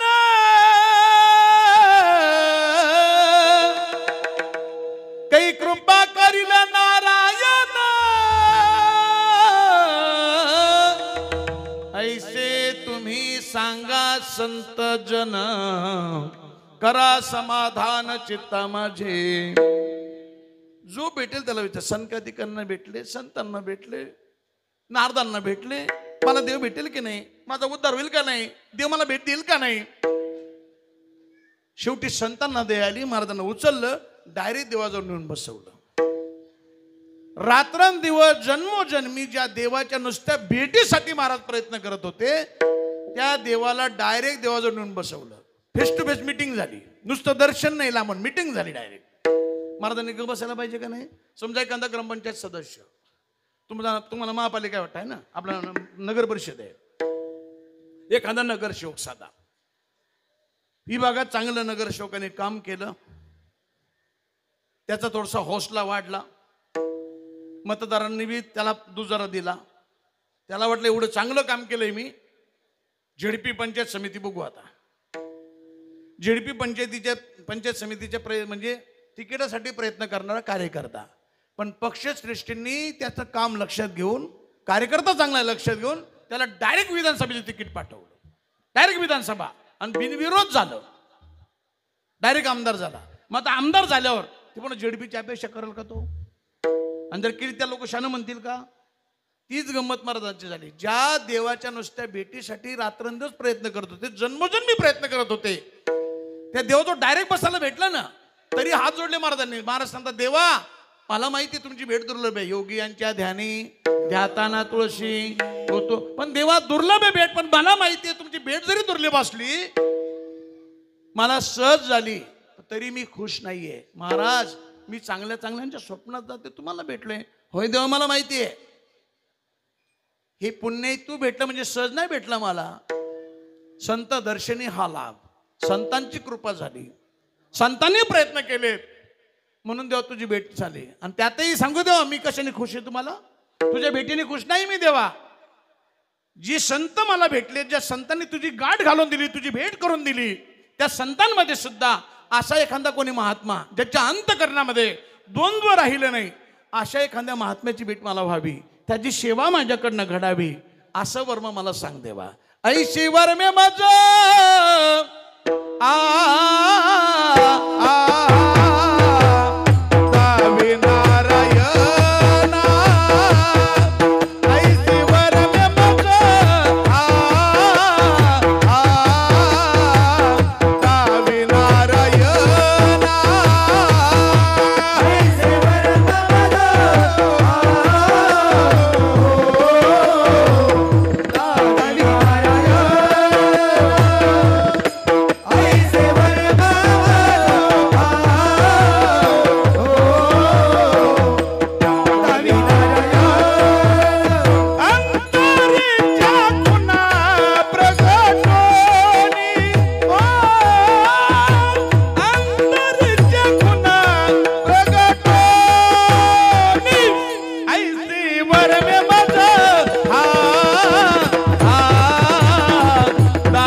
संत भेटल्यावर देवासाठी त्याचा एकच कारण, जगद्गुरु तुकाराम महाराजांच्या दृष्टीने देव आणि संत ही वेगवेगळी नव्हते. महाराज दोघांना एकच अंगाने पाहत होते, देवते संत निमित्त देव आणि संत एकच असल्यामुळे जगद्गुरु तुकाराम महाराज आज देवाला डावलून संतांना बसतात, ते देव समजून बसतात. पहिल्या प्रश्नाचं उत्तर. आता दुसरा प्रश्न आहे, महाराज नेमके कोणत्या संतांबद्दल? अनेक संत आहेत, अनेक पंथ आहेत, केलेली झालेली आडनावाची, राजकारणातली, परमार्थातली, प्रपंचातली संत आहेत ना. प्रपंचामध्ये नाना काय काय माणसं अशी ढोंगी आहेत, सकाळी तासभर पूजा करत होतो, सगळ्या घराला राबवतो. बायकोला म्हणतो फुलपत्र आण, सुनेला म्हणतो काळी बिटी आण, मुलीला म्हणतो अगरबत्ती आण, मुलाला म्हणतो फुलपत्र बनवून आण, बारक्या सुनेला म्हणतो तर रांगोळी काढ, मोठ्या सुनेला म्हणतो तर पुसून काढ. हा नुसता देव उचलतो, पाण्यात बुडवतो, अर्धा किलो गण नासवतो. गण लावला एकच नोट वर ठेवतो, म्हणजे खर्चित नाही, फक्त दाखवायला ठेवतो. कागद खाली ठेवायचे, वर नोट ठेवायची. गाडीला किक मारी, गावात गेलं की याच्याकडून मिसळ खा, त्याच्याकडून शिगरेवळ, याच्याकडून चहा पी, त्याच्याकडून वडापाव खा. संध्याकाळी 5 वाजले, हे वाजवायच नाही, हसायच नाही. अख्ख्या गावात आपल्याला आधी कोण, तू गेलेली केस येतो ना, आधी लागतात कोण गावात? ते जर कुठे पिऊन पडलं लोक अरे ते बोला चल बोला कुणाला सगळं तासभर पूजा करतो सगळं गाव त्याला बोल त्याला तुकाराम महाराज संत म्हणतील. त्यांच्या राजकारणात बी काही काही संत आहेत. राजकारणात तर काही काही माणसं अशी ढोंगी आहेत बाबा बाबा कीर्तनं करतात प्रवचनं करतात हरिभक्त पारायण म्हणून घेतात आळंदी पंढरपूरच्या वाऱ्या करतात. जेव्हा जेव्हा वारकरी संप्रदाय गदा येते थोबाडला पण बसतात कोण सुद्धा बाहेर काढत नाही. त्यांना तुकाराम महाराज संत म्हणतील त्यांच्याबद्दल बोलत नाही. काही आडनावची संत आहे. तुमचा नगर जिल्हा आहे नगर जिल्ह्यातच एक गाव आहे गावाचं नाव सांगितलं तुमची पाहुणी असण्याची शक्यता आहे. अर्ध्या गावाचं आडनाव संत आहे. तुमच्या जिल्ह्यात अर्ध्या गावाचं आडनाव संत आडनावचे लोक आहेत. अजूनही त्या गावात कोणत्या महाराजाचं कीर्तन झालेलं मला आठवत नाही. आडनाव संत नावासारखं माणसं वागतच नाही. काही नावाच्या विरोधात वागतात. नंदुरबार जिल्हा आहे त्या नंदुरबार जिल्ह्यात एक गाव आहे त्या गावात अख्ख्या गावाचं आडनाव वैष्णव आहे. संपूर्ण गाव वैष्णव आदिवासी समाजाचं गाव आहे. आणि नाशिकच्या तिकडचे एक तहसीलदार आहेत सुभाष दळवी त्यांचं आता नगर जिल्ह्यात कुठेतरी पोस्टिंग आहे त्यांची बघा. सुभाष दळवी त्यांचं नाव आहे. ते माझे साडू लागतात लांबून लांबून. त्याने विश्वास म्हणलं दळवी साहेब कुठे आहात तुम्ही. महाराज म्हणले मी वैष्णवांच्या गावाला आहे. म्हणलं पंढरपूरला गेला काय म्हणले महाराज माझ्या विभागात एक गाव असे की तिथे 100% लोक वैष्णव आडनावचे आहेत. साहेब म्हणलं मग सगळे माळकरी असतील ते म्हणजे महाराज एकादशीच्या दिवशी सुद्धा 3-3 बकरे कापले जातात. आडनाव वैष्णव नावासारखी माणसं बघत नाही. काय नावाच्या विरोधात नाव गंगाधर अंगोण नाही महिनाभर. नाव प्रकाश त्याला दिवसा भेटत भाऊ इकडून चाल दिवसा दिसत नाही. नाव शांताबाई इथली नाही आमच्या तिकडची. नाव शांताबाई नळावर गेलं भांडती कुत्र्याची आई. नाव सुलोचना पाहते मुंबई पुन्हा जिलेबीकडे पाहते पेड्याचा भावी चढते एक डोळा हेकणार किधर बी देखना. आडनावाबद्दल महाराज बोलत नाहीत. आणि पुढे जाऊन सांगू तुम्हाला तुकोबा यांचा देवाचं साक्षात भांडण लागलं एकदा. देवाला सुद्धा महाराज एकदम भराव देवा तू जरी म्हणत असला त्याला संत म्हणतात हे जमणार नाही. तुम्हाला काय माझं वाटोळं करते करा खुशाल करा. करीशी ते देवा करी माझे सुखे परी मी त्याशी मुखे न. महाराज मग नेमकं तुमच्या दृष्टीने कोण संत आहे. महाराज सांगतात कोण संत सांगू तुम्हाला निळोबर यांचा अभंग पाहतो. त्याची संत त्याची संत त्याची संत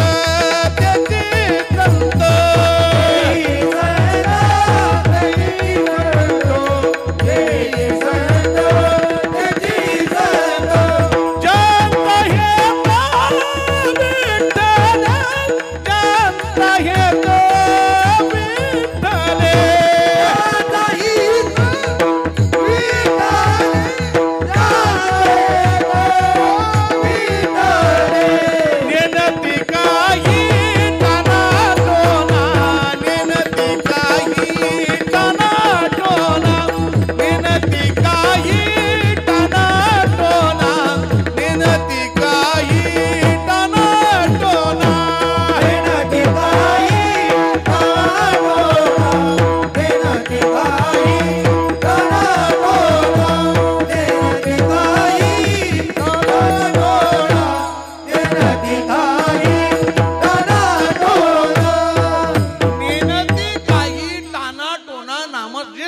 नामस्मरण करतात. महाराज म्हणतात मी त्यांना संत म्हणतो.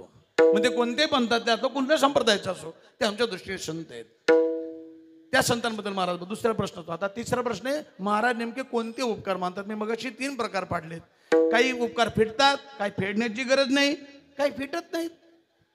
कोणते उपकार फेडण्याची आवश्यकता नाही. प्रत्येक गावात ग्रामपंचायत सदस्य सरपंच पंचायत समिती सदस्य झेडपी सदस्य नगरसेवक नगराध्यक्ष महापौर झेडपी सदस्य पंचायत म्हणजे आमदार खासदार मंत्री कॅबिनेट दर्जाचे मंत्री राज्यमंत्री केंद्र मंत्री ही मंडळी आपापल्या मतदारसंघात विकास कामे करतात. त्यांना करावीच लागतात.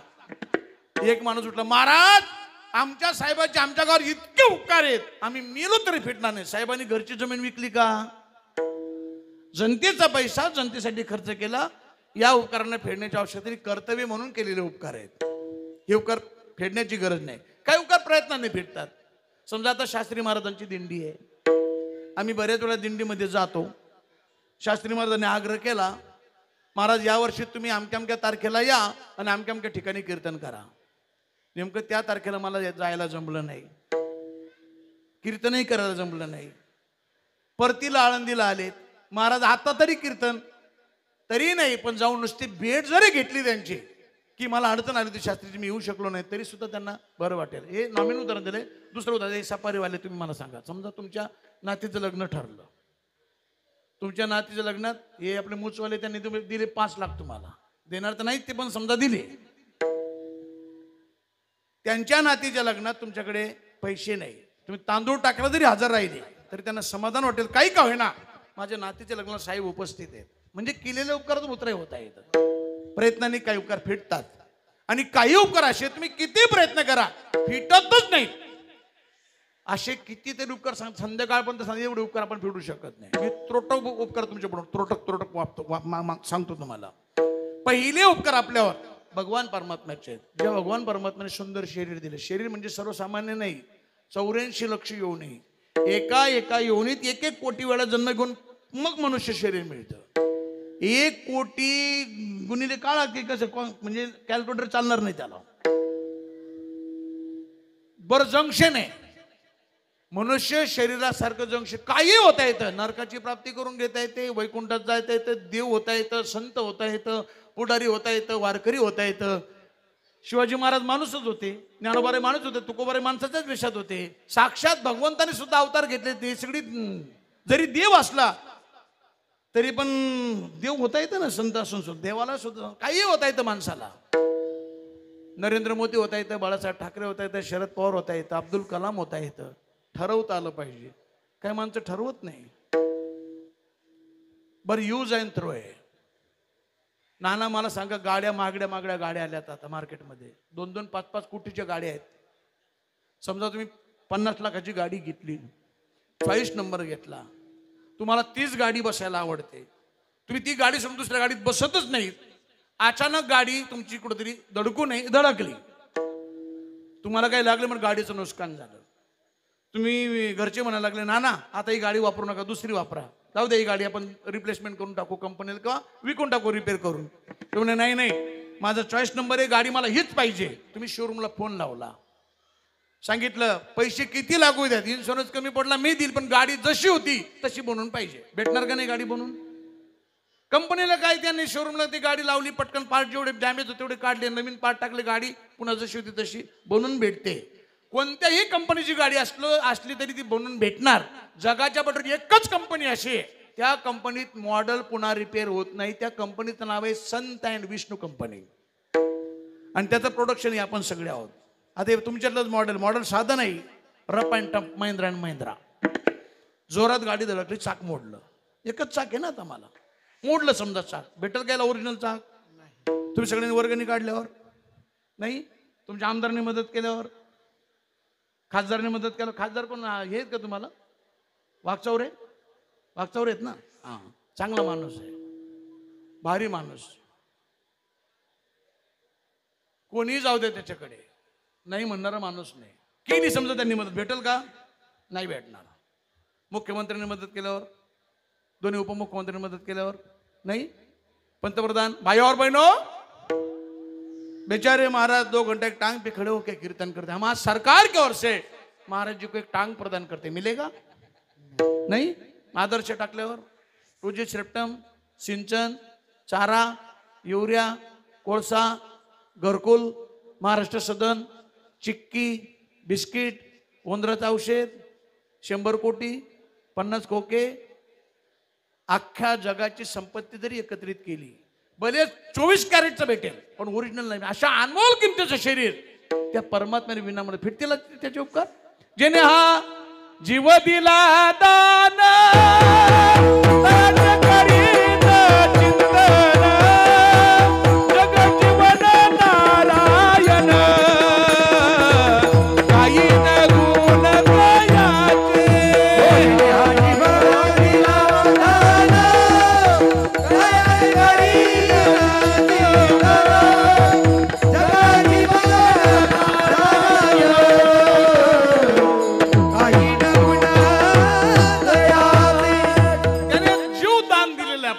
फेडू शकतो देवाचे उपकार. पहिले उपकार परमात्म्याचे आपण फेडूच शकतो. दुसरे उपकार आपल्यावर या पृथ्वी मातेचे.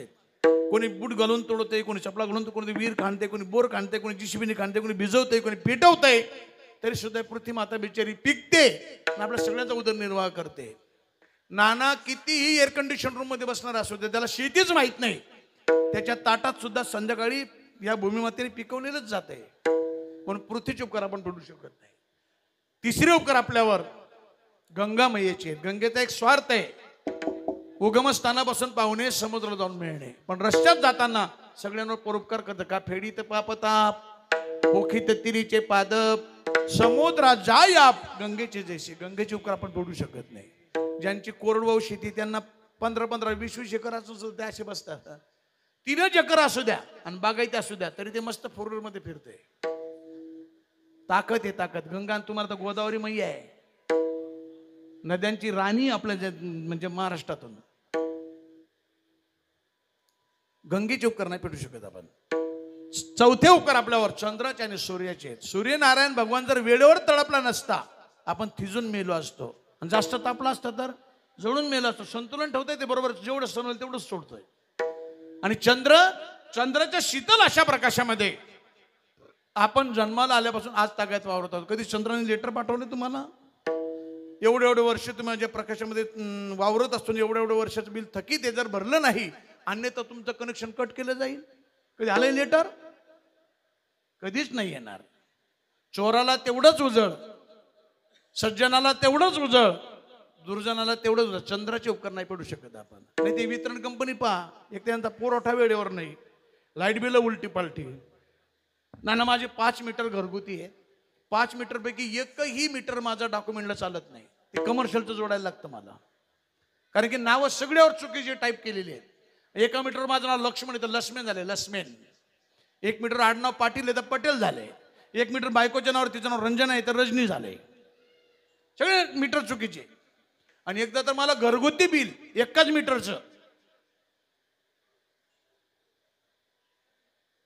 36,000 रुपये बिल आलं होतं मला.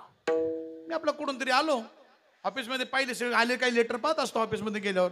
पाहिलं म्हणलं 900, 950, 1200च्या आत सगळी बिल असतात. हे 36 काय आलं काय म्हणलं, 1 दशक, शतक, हजार, 10,000, 36,000 बिल. मी रात्रीच बायकोला म्हणलं एवढं बिल कसं काय आलं? तेवढं मला काय माहिती, या बंगल्याचं नाही ते त्या बंगल्याचं आहे. दुसऱ्या 2 आहेत ना, मला 2 आहेत. पाटील माणूस आहे मी.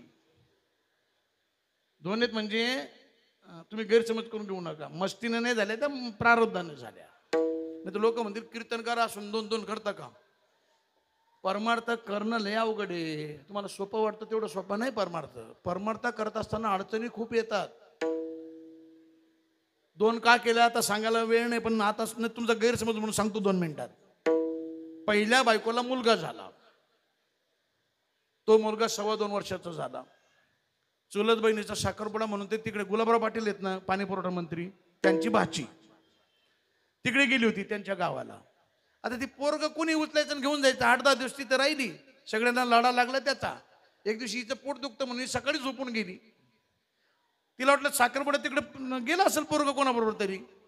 नेमकं ते खेडेगावात नळाला साखरपुड्याच्या जेवणासाठी पाणी सोडलं. ते खेडेगावात खड्डे खोदलेले असतात पाण्याला, नळाला पाणी जास्त यावं म्हणून. त्या खड्ड्यात पोरग पडलं. तिला वाटलं मंडपात नेलं असेल पोरांनी. कोणीच, सगळे कामात पोरं गुंग, तिकडे कोणीच पाहिलं नाही पोरग. 1.5-2 तास पोरग ते पाण्यात बुडलं, पोरग गेलं मरून. मी होतो राजकोटला, गुजरातला. मलाही म्हणजे हे नाही कल्पना आहे काही गोष्टीची. पोरग मेलं, ते सगळ्या झालं. तिला झोपेतून 2-3 तासांनी उठली, पाहिलं पोरग कुठं गेलं, काही खाल्लं नाही, कुठं गेलं शोधलं. तिथे पोरग त्या टाकीत पाहिलं, जे शॉक लागला तिला वाटलं माझ्यामुळेच पोरग मेलं. ती जी डिप्रेशन मध्ये गेली, जागेवरच येईना. तिच्या आईबापांनी 7-8-10 लाख खर्च केले, मी 10-15 लाख खर्च केले, जागेवरच येईना. अजूनही गोळ्या चालू आहेत. माझं इकडं कीर्तनं वाढली, पुन्हा बांधकामाचा व्यवसाय, मला थोडंसं येणारे जाणारे VIP लोक घरी यायचे. मग करणार कोण? किती दिवस मित्राच्या मंडळीला याला त्याला आईला बोलवायचं. हे घरचे म्हणले दुसरं कर म्हणल्यावर ते म्हणलं आता तुम्ही नका बघू, माझ्या पद्धतीने बघू द्या. मी पाहिलं स्थानिक आळंदीचं, मी पाहिलं. दुसरं केलं, हे पहिलीला कळल्यावर बऱ्यापैकी जागेवर आली ती. दुसरी केल्यावर पहिलीला कळलं, ती जागेवर आली. म्हणून दोन्ही सांभाळायची वेळ आली. आता दोन्ही आहेत, पण आता एक गावाला पाठवली सध्या शेतीकडे, तू बघ म्हणलं, इकडे गेला राहू दे म्हणजे नको. आणि नाना तरी पण 2 असून मी सफरचंद सारखा आहे का नाही. त्याचं कारण सांगतो. प्रपंचाला जास्त चिपकायचं नसतं. ज्यांचं त्यांना विल्हेवाट लावून दिली, हे तुम्ही सांभाळा, हे तुम्ही सांभाळा. मी आता जरी शास्त्रीजी मला म्हणले आश्रमावर थांबा मुक्कामाला, थांबून जाईल कायमचं. चिपकून राहायचं नाही. आणि दुसरी गणित सांगतो तुम्हाला सगळं, जाऊ द्या हा भंग बाजूला राहिला तरी चालेल, सगळ्यांना गोष्टी सांगून जातो तुम्हाला. लाईफ जगून घ्या. पुन्हा मनुष्य शरीर नाही आहे, या कंडिशन मध्ये मस्त जगा. मी जरी कीर्तनकार असलो, जरी सांगत पुनर्जन्मात पुढचा जन्म चांगला भेटला, आज काही गणित ते धरू नका डोक्यात. आईनं जन्म भेटलेला, जेवढे नामस्मरण करता येईल तेवढं नामस्मरण करा, जेवढे तीर्थयात्रा फिरता येईल तेवढे फिरा. मी मस्त मी लाईफ इतकी हॅपी जगतोय सध्या. माझ्यासारखा सुखी बुवा कोणताच नाही. हे डोकमार वगैरे ही जे पळतात नाही, त्यांचं काही जीवन नाही चांगलं. त्यांना झोप नाही, वेळेवर जेवण नाही. माझं तसं काही कीर्तन घेतल्यावर तुमच्या गावाला मी येईलच, गॅरंटी नाही. आलं मनाला, गेलं शेणाला. फेकलं टोपलं बसलं उन्हाला, काही हे का. मी मस्त नवीन पिक्चर पिक्चर मी पाहतो, पाहिजे ते कपडे वापरतो. मी दरवर्षी गाडी चेंज करतो, दरवर्षी गाडी बदलतो. मी 6 नाही तर 7च वर्ष एका घरात राहतो. घर बदलायचं. अरे काय आहे, 100 वर्ष जगायचं, 100 बी पूर्ण जगत नाही आपण. मस्त जगून घ्या. फक्त एक आहे, आपल्या जगण्याने दुसऱ्याला त्रास होणार नाही याची दक्षता घ्या. जीवनात काहीच कमी पडणार नाही. विठ्ठल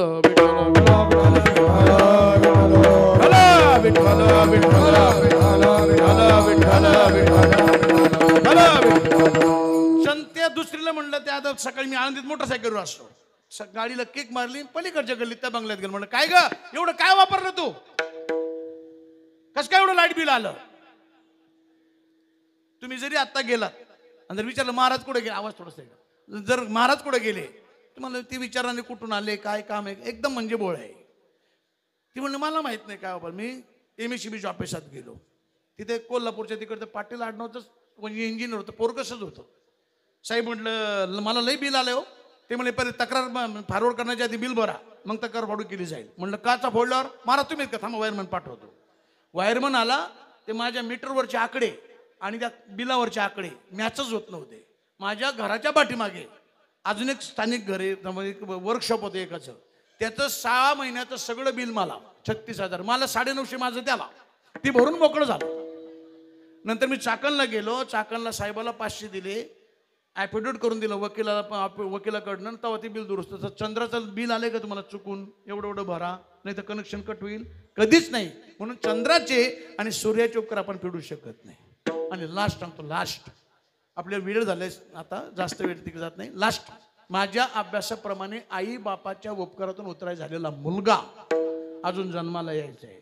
बरं वाईट चांगलं हे सगळं कळण्याचं जे आपल्या अंतकरणात म्हणजे यंत्र आहे, ही यंत्र निर्मिती, हे शरीर, हे सगळे ज्यांच्यापासून निर्माण झाले त्यांचे उपकार आपण कधीच फेडू शकतो. महाराज पुंडलिक महाराज त्यांनी फक्त प्रयत्न केले, यशस्वी होत आहे. पण कुणाला, ज्याच्या घरात आई नाही बाप नाही त्याला. ज्याचे गेले त्याला विचारा काय काय म्हणतात, महाराज आमचं मात्र लय आनंदीला न्या, त्याला लय बडबड करता येते, न्या त्याला आनंदीला.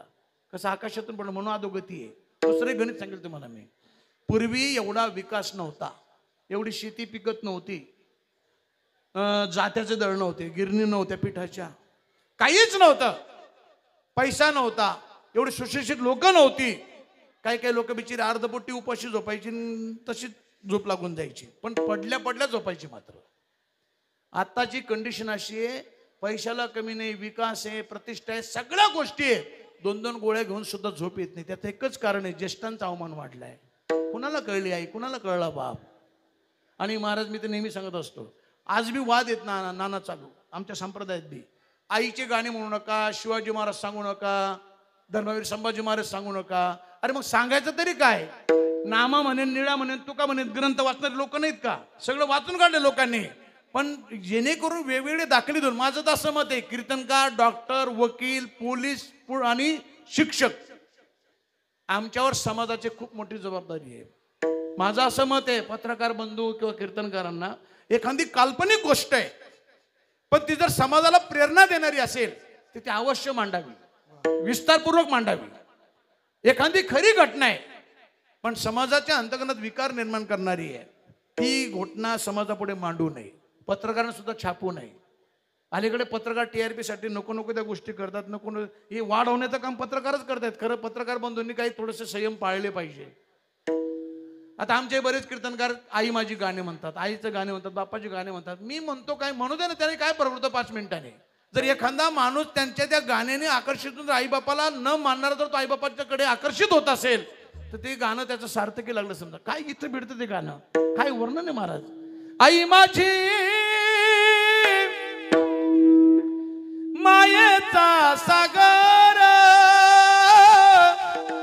दिला तिने जीवन आकार, मायेचा सागर जीवनाधार. आई माझी मायेचा सागर, आई वडील माझे थोर, काय सांगू त्यांचे उपकार. जीवनाच्या वाटेवरती किती असतो त्यांचा आधार. आई माझी मायेचा सागर दिला तिने जीवन आकार. बालपण आठवा तुमचं. ही जी ज्येष्ठ मंडळी ती, तुम्ही लहान असताना गिरण्या नव्हत्या, या सगळ्या गोष्टी नव्हत्या. आपली आईने आजीने तुम्ही ऐकलं असेल कधी, जात्याचं दळण असायचं, शेती एवढी पिकत नसायची. जेवढं पीठ निघेल, जेवढं धान्य असेल तेवढं दळून, जेवढं पीठ निघेल तेवढ्याच भाकरी बनवायच्या आणि घरातल्या सगळ्या कर्त्या पुरुषांना द्याव्यात. उरली तर त्या माऊलीला, त्यातून जी उरेल कोरभर त्यातली काढून ठेवणार. माझं लेकरू येणार, दुपारी त्याला भूक लागणार, झाकून ठेवायची, लपून ठेवायची. कामाला शेतात जरी गेली सारखं लक्ष लेकराकडे असायचं. लेकरू दिसलं, नागरटी असली तरी, ढेकळा असली तरी, काट्या असले तरी, ऊन असलं तरी, पाऊस असला तरी, चिखल असला तरी, तळप त्या उन्हात रख रख त्या रानात राहिली समाजासाठी तू ग कष्टाच्या घामात. कधी मिळेल मुठभर घास, कधी घडे तिला उपवास. ओल्या मातीतून चालताना तुळविले काट्याचे फास. आई माझी मायेचा सागर दिला तिने जीवन आकार. नबीची चांदणी तू ग चंद्राची कोर, तुझी शीतल छाया मला हवी जीवन भर. तुझ्या शीतल छायेमध्ये उभं आयुष्य जगेन. आई देवापासी मी ग पुन्हा तुलाच ग मागेन. आई माझी मायेचा सागर दिला तिने जीवन आकार. विठ्ठल विठ्ठल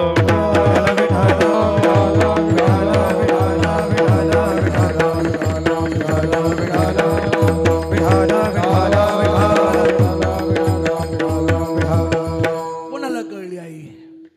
आणि अजून एक आरोप माझा आहे, आई बापाबद्दल नाना जेवढे वक्ते बोलतात, मग पुढारी शिक्षक काय असतील ते सगळेच बोलतात. पुढारी ते इतके बोलतात बाबाबद्दल. दशक इकडे काय कंडिशन म्हणा, आमच्या पुण्याकडे दशकरी असले ना, माता पित्यासारखं दैवत नाही. स्वामी तिने जगाचा, आई विना भिकारी. मंडळी, आपण आपल्या अंगाची कातडी काढावी. माता पित्याच्या असली भाषण ठोकतो. घरी जाऊन जर पाहिलं, आई बाप कांद्याच्या बाराकीत अभंगल्यात राहतो. कशाने सुख मिळणार आहे तुम्हाला. अजून एक आरोप आहे माझा, आई बापाबद्दल बोलत असणारा शास्त्रीजी कोणताही वक्ता जास्त करून आईचा जो उदो करतो, बापाबद्दल फारसं बोलत. बाप काही नाही का आपल्या जीवनात, बापाची भूमिका काही नाही. बापाची सगळ्यात मोठी भूमिका आहे फक्त काय माहितीये का, बापाचं अंतःकरण गंभीर असतं. सहजासहजी बाप लक्षात येत नाही कुणाच्या. कुणाला कळला बाप, कुणाला कळला. मी बाप सांगेल तुम्हाला, इथे जेवढ्या माता मावल्या बसल्यात, तुम्हाला सगळ्यांना रोज एक चिंता असते, उद्या काय करावं. आपल्या परिवारासाठी रोजच्या शिदुरीची चिंता करते, तिला आई असे म्हणतात. पण अख्ख्या परिवारासाठी आयुष्यभराची शिदोरी निर्माण करण्यासाठी रात्रंदिवस झटतो तो बाप असतो. कुणाला कळला बाप? घरातला एखादा सदस्य आजारी पडला, व्याजाने पैसे काढेल, शेळ्या विकेल, बैल विकेल, त्याच्यावर उपचार करेल. स्वतःला पैसे नसले, ताप अंगात भरला, क्रोशिनची गोळी घेतो, तसाच कामाला जातो तो बाप असतो. प्रत्येक सणावाराला घरातल्या सगळ्या सदस्यांना नवीन कपडे घेतो. पैसे संपले, फाटलेली बनियान शर्टाखाली झाकून तसाच पाहुण्यांच्या स्वागताला उभा राहतो तो बाप असतो. प्रत्येक पोरीच्या जीवनात बापासारखं दैवत पुन्हा कधीच येणार नाही. तुमच्या माहेरात तुमची दादागिरी तोपर्यंतच चालते जोपर्यंत तुमचा बाप जिवंत आहे. भाऊ तुम्हाला साडी घेईल, चोळी घेईल, भाऊजाई जीव लावेल, सगळे जीव लावतील, पण मायेने तुमच्या गालावरून डोकून हात फिरवणारा बाप नसेल तिथं तुम्हाला करमणार नाही. बापाचं अंतकरण फार वेगळं आहे. कुणाला कळला बाप? एखाद्या लग्नात तुम्ही गेलात ना, लग्नात डेकोरेशन पाहू नका.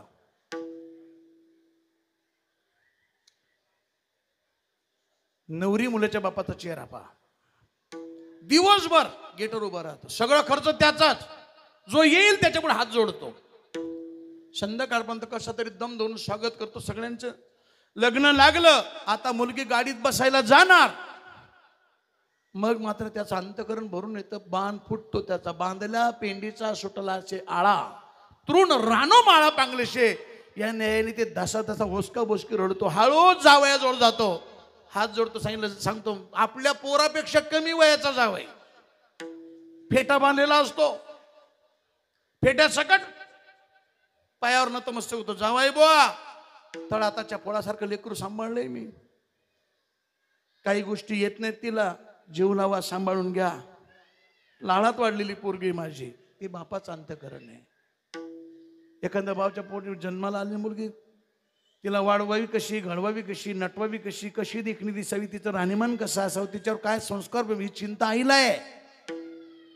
पण त्या मुलीसाठी साजेल असा पती, जेणेकरून माझी मान उंचावेल, असले पाहुणे शोधण्यासाठी रात्रंदिवस प्रयत्न करतो तो बाप असतो. कुणाला कळला बाप? याने सुंदर गाणं काढलं. आता ते बाप लेक पिक्चर आलाय, त्या अजय अतुलने गाणं गायलंय. उरामंदी माया त्याच्या काळ्या मेघवानी, दाखविना कधी कुणा डोळ्यातलं पाणी, जिजू जिजू संसाराचा गाळा हकला, होटामंदी हसू जरी कनावा कला, घडीभर तू थांब जरा, ऐक त्याचे धापर, लई अवघड हाय कड्या, उमगाया बापर, उमगाया बापर, लई अवघड हाय कड्या, उमगाया बापर, उमगाया बापर, अवघड हाय गड्या, उमगाया बापर, उमगाया बापर, लई अवघड हाय कड्या, उमगाया बापर, उमगाया बापर. उरामंदी माया त्याच्या काळ्या मेघ ढगापेक्षा माया त्याच्या उरात आणि त्या अंतकरणात असते. उरामंदी माया त्याच्या काळ्या मेघावानी, दाखविना कधी कुणा. अंतकरण भरून जरी आलं, लेकरांपुढे सगळ्यांपुढे खिशात पैसे जरी नसले ना, आपल्या लहान लेकरांना बाप म्हणत नाही, बाळा माझ्यावर पैसे नाही, चॉकलेट पाहिजे तुला, थांब काहीतरी करतो, तो अश्रू दाखवत नाही कुणाला. कुणाला कळला बाप? पण एक सांगू, आपली वेळ संपली, मला तिकडे जास्त जायचं नाही. एवढं जरी आईबापाचं प्रेम नाणं आपल्या सगळ्यांवर असलं तरी आईबाप एका ठिकाणी कमी पडलेत. आता चष्मावाले बाबा, तुम्ही मला सांगा, तुम्हाला पोरं किती आहेत? तुम्हाला पोरं किती? चष्मावाले पलीकडचे, हा 2. आवडतात तुम्हाला पोरं? हसलं म्हणजे काहीतरी काळगोर आहे. आवडतात का नाही? हाच म्हणावं लागेल, नाही इलाज नाही. संध्याकाळचं अवघड आहे ना. हा, आवडतात, बरोबर. तुम्ही आता पण जेवढी प्रॉपर्टी कमवली, कोणासाठी कमवली? मुलांसाठी. माझी व्हायचे असतील ना पोरं, 40-45 वर्षाची पोरं असतील ना, 40-45 वर्षाची असतील ना पोरं तुमची, मग ठीक आहे, माझ्यापेक्षा लहान असतील. जेवढी तुमची पोरं तुम्हाला आवडतात, तेवढं मी आवडतो का? आवडतो? नाना स्टॅम्प पेपर मागवा, तिसरी वाटणी माझी काढू. नक्की हा, मागं हटायचं नाही. मी बी आश्रम काढतो मस्त मोठा. जेवढा जीव आपण आपल्या लेकराला आपल्या पोरांना लावतो तेवढा शेजारच्या पोराला लावित नाही. आपणच नाही, देव सुद्धा नाही. देवाची सुद्धा महाराजची गंमत अशी आहे, आपण जेवढं आपल्या लेकराला तेवढं भक्ताला देव जीव लावतो, पण दुर्जनाशी भक्ता राखे पायापाशी दुर्जनाशी सवार. दुर्जनाचा संवार करतो. देवाचा एक उसूल आहे. देवाचा एखादा जर वाकडा आला, देव पहिल्यांदा समजून सांगतो, दुसऱ्यांदा माफ करतो, तिसऱ्यांदा सुदर्शन काढतो, खलास करतो. माझ्या संतांचं तसं नाही. शक्यतो संतांचं कोणाचं वाकडं येतच नाही. दैवाने नशिबाने आलंच वाकडं, मारत नाहीत संत त्याला. त्याच्या जवळ जातात येणं केन प्रकारे, त्याला आपलं सापणासारखे करीते तात्काळ नाही, मारत नाहीत त्याला. म्हणून तुकोबराय त्यांच्याकडे आलेल्या साधकांना संबोधित करतात की बाबा माझ्या जीवनामध्ये मला परमात्म्याची भेट झाली, वैकुंठात जाण्याचं सौभाग्य मला प्राप्त होते, त्याला कारणीभूत फक्त संत आहेत. महाराज असं काय केलं, काय केलंय?